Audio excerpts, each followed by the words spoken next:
Alright cats, today I'm going to show you how to link up the MPC Live and the SP404 via MIDI. Something I've been trying to do for a while, and with the 2.8 update I've kind of figured it out, so I thought I'd share the knowledge. First off, I want to turn on the SP404 while holding 1. You can hold any other button. I'm just setting my MIDI channel input on the 404.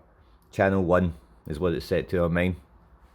So that's all you need to do in the 404 as well. We'll create an empty project on the MPC. Start by changing the track to MIDI. MIDI channel on that is 1, so that correlates. Got these hooked up with a MIDI cable. It's going from the MPC out B into the MIDI in. So in my MIDI program, I want to change my MIDI port to MPC B. And you'll get sounds just like this as well, but you'll notice pad 1 is playing pad 2. Pad 2 is playing pad 4. So to fix that, we want to transpose it down 1, just -1. That gets it on the first pad correlating, but pad 2 is still playing pad 3. Pad 3 is playing pad 5. To fix this, we got pad perform. Make sure you're on notes.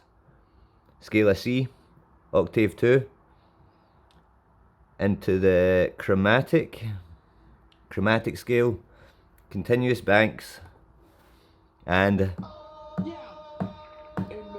that's it. So you can program things in your MPC, program the 404 to play out a sequence, and it frees up your hands to mess about with the effects. Aye, I hope you've enjoyed the knowledge. Peace.